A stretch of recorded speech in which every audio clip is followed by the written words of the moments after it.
A very good afternoon to you all. Thank you to Deepak ji for inviting me here today. It's a real privilege to be with you.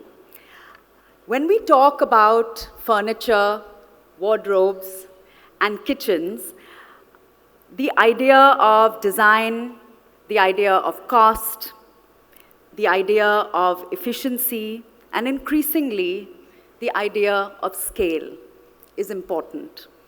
But I wanted to begin with a slightly different question.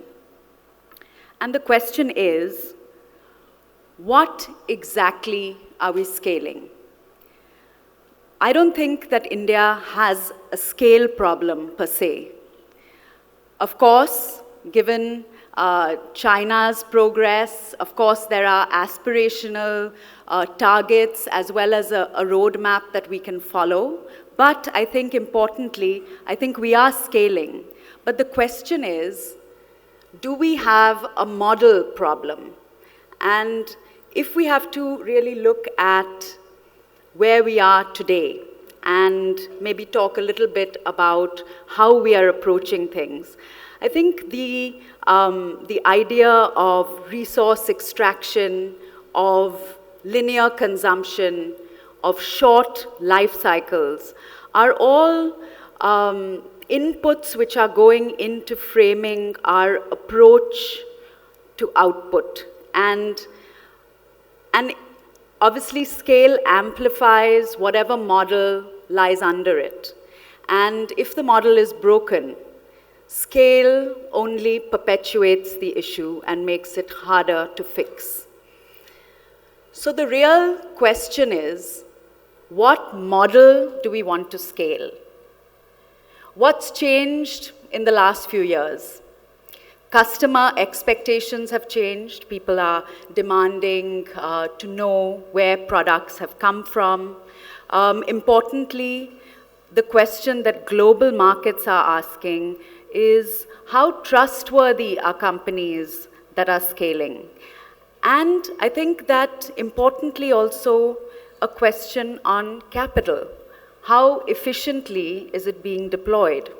So I think all of these somewhere are coming together and converging into a different kind of paradigm. And both competitiveness as well as responsibility are somewhere converging. And sustainable long-term growth requires models that prioritize not only growth, but also doing good. And I feel that the winners in the industry will not be the fastest to scale, but they will be the smartest in how they scale.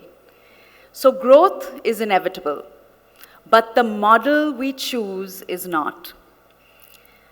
And if we zoom out globally, the data suggests that in the developed world, 80% of the built environment has already been built.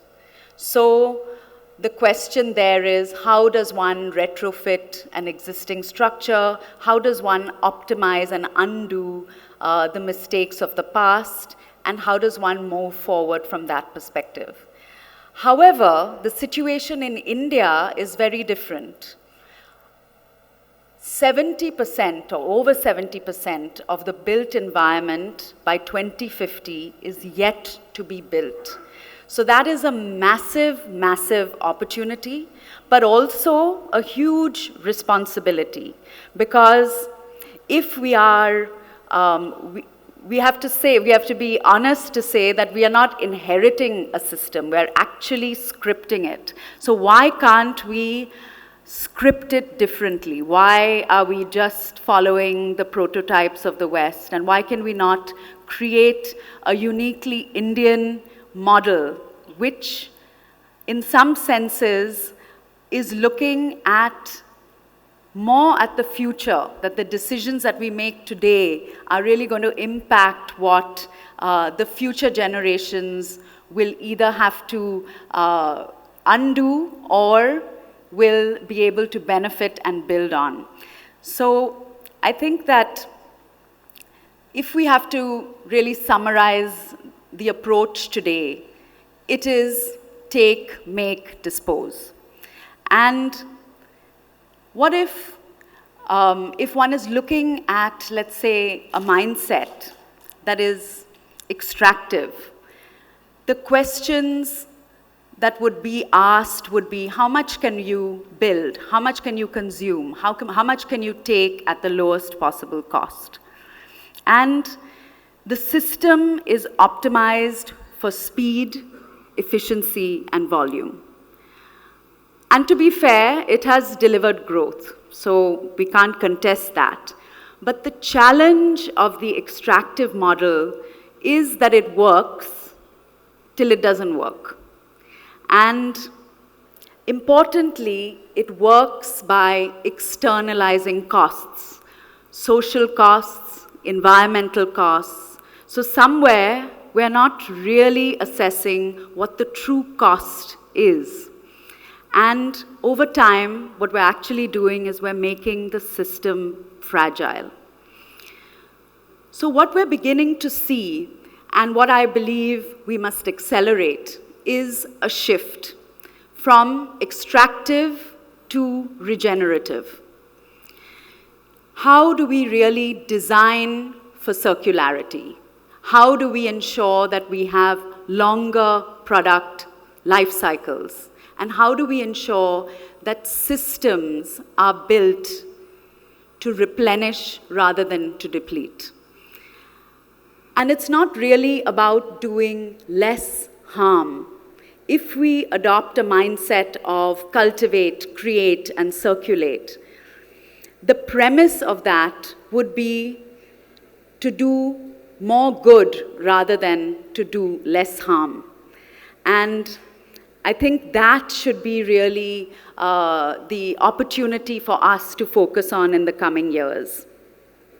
And importantly, what underlies all of this is really a mindset.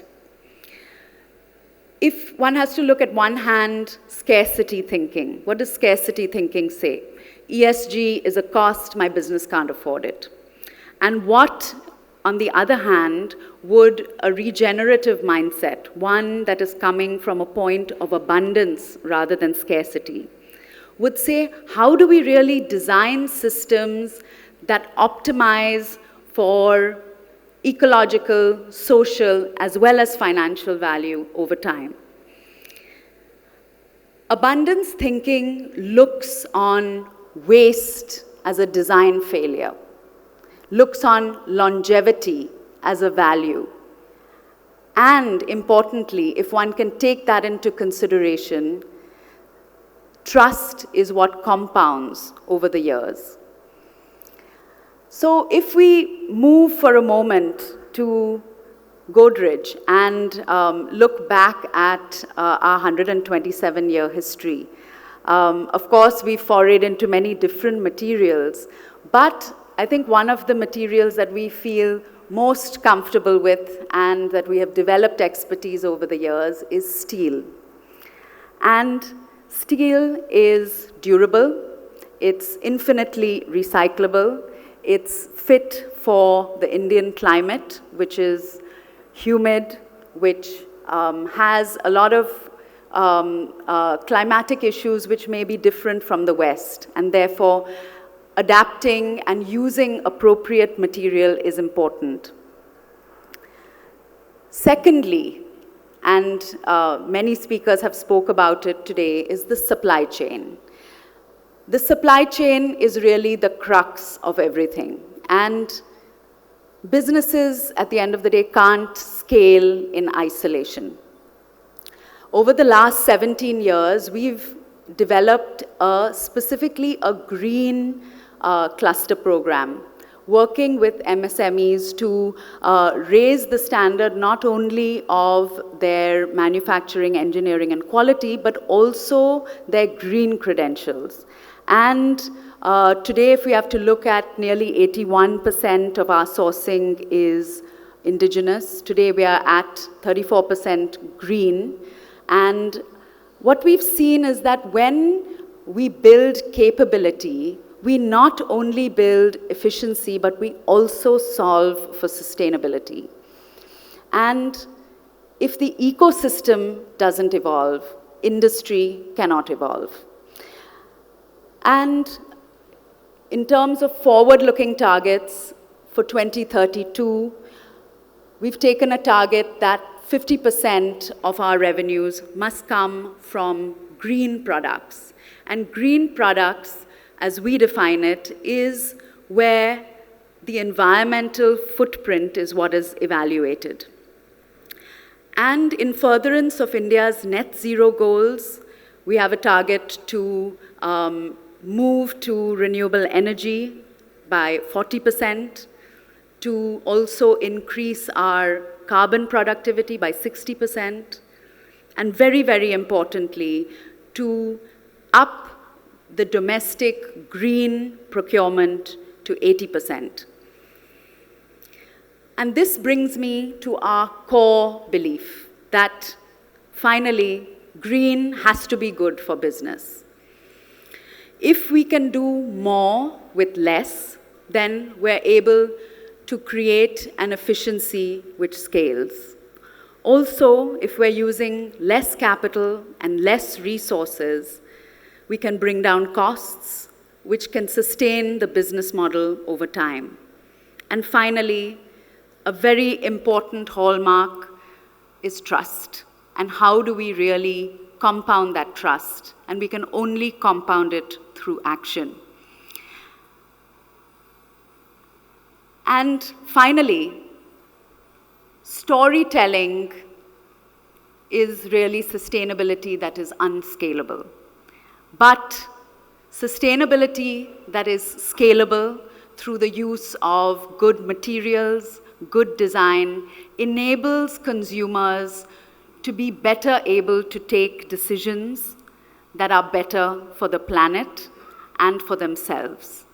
And I think that that is one of the most important determinants of improving our quality of life. And at Godrej, one of the key North Stars that guide us is our purpose, to pioneer progress for generations. And to me, simply, that means what decisions are we taking today that our future generations will be proud of?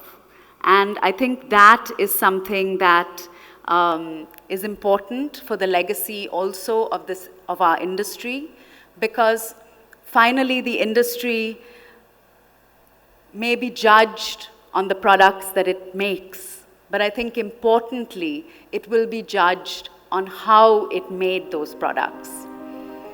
Thank you.